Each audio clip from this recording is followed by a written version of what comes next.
Okay students, now we are starting over a new topic, that is the stationary waves in a closed pipe.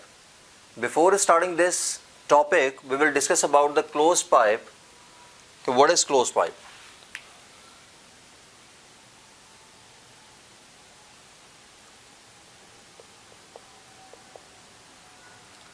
It is a pipe with one end open and the other end is closed. That's why it is called the closed pipe. And we have another type of the pipe that is called the open pipe. That pipe will be open from both ends. Now students, we will discuss about how can we hear a loud sound when the stationary waves are formed in the closed pipe. A loud sound can be heard only when the antinodal position is formed at the open end, because at the closed end always the nodal position will occur or will be formed. Now for maximum sound, for maximum or loud sound, antinodal or antinode is formed at open end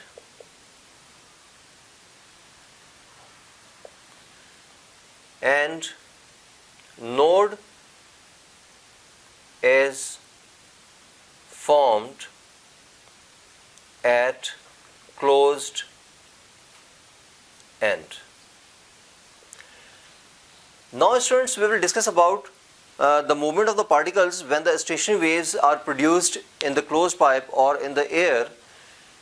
And first of all, we'll discuss about how can we produce the stationary waves in the air or in the closed pipe. We can use the loudspeaker with a particular audio frequency generator, and we can set the frequency by the audio frequency generator of the sound waves generated to study the stationary waves in the closed pipe.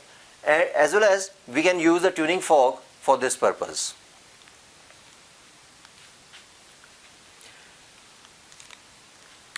Now if you want to listen the louder sound,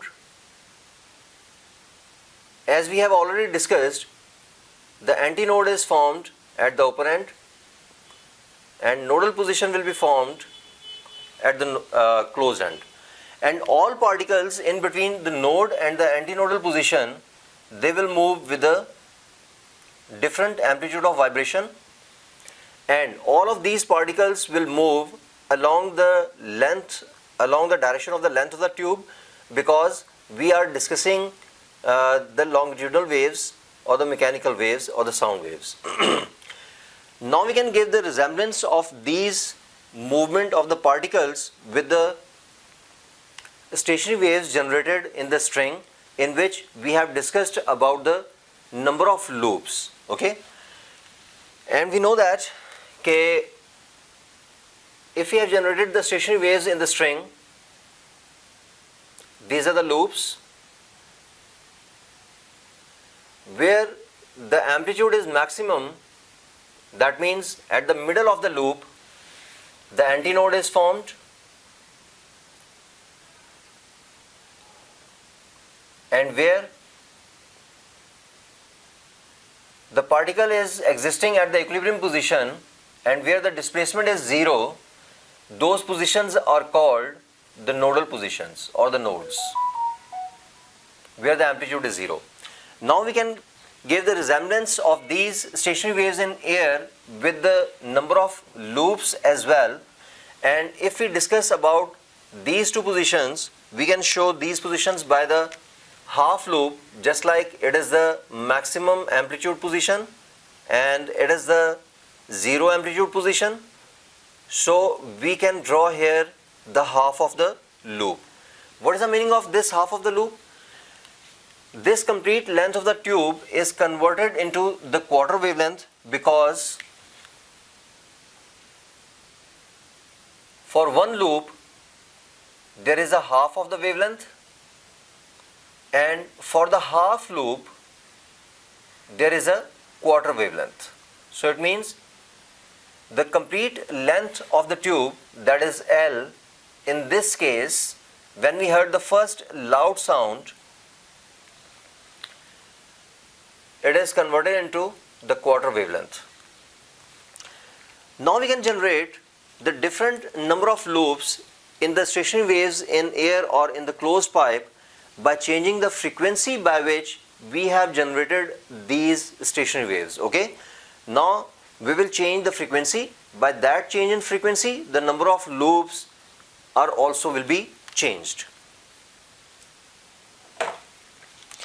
Now students, we will discuss about the first loud sound which can be heard in this closed pipe with a particular frequency of the tuning fork or the frequency generator or the loudspeaker. So we can use here the first harmonic. First harmonic. The first harmonic means it is the first loud sound that can be heard with the minimum frequency. With the minimum frequency. Now for the first harmonic, we can use this diagram. I am drawing this diagram again. The first loud sound can be heard in this condition when the first antinode is formed here and it is the nodal position.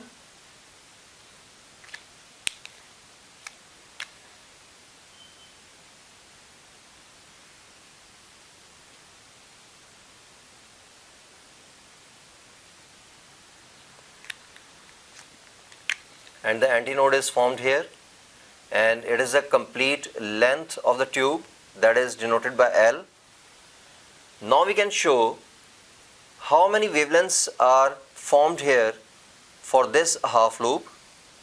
As we have already discussed, because it is a half loop, so the wavelength is quarter wavelength, not means lambda by 4.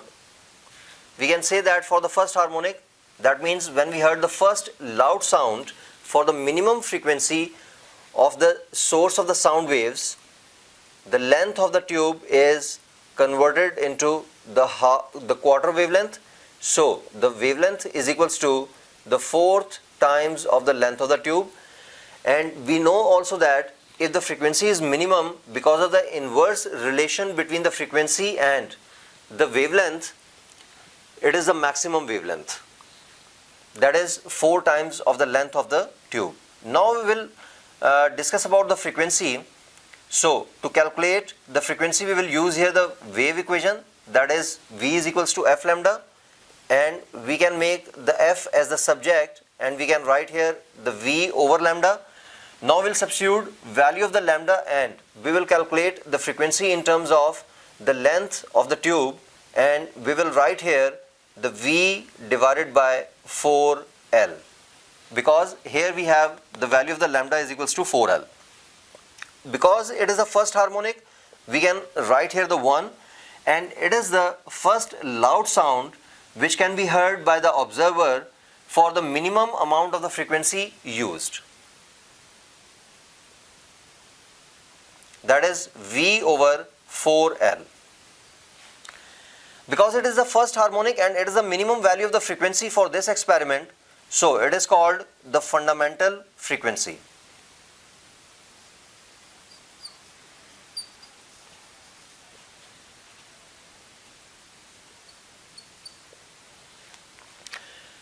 Now we will discuss for the second harmonic. For n is equals to 2, not n is equals to 2, for second harmonic,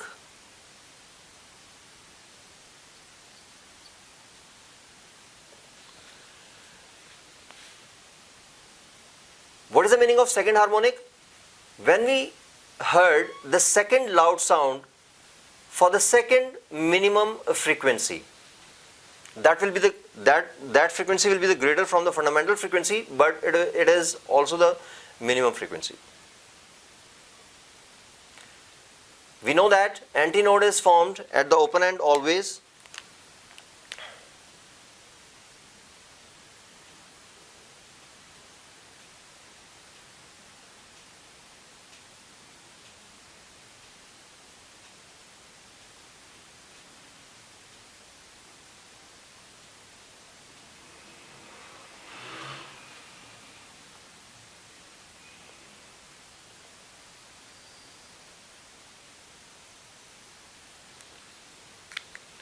Now we can observe from the diagram, it is the node position, it is the antinode position, it was the first antinode, it is the node position, and it is the second antinode. In this position we can hear the second loud sound for the second frequency, that is called the second harmonic. So in this condition, the length of the tube is converted in how many wavelengths? So it will be equals to the 1.5 loop, so it becomes the 3 lambda over 4, because the 1 loop is equals to half wavelength and the half loop is equals to the quarter wavelength.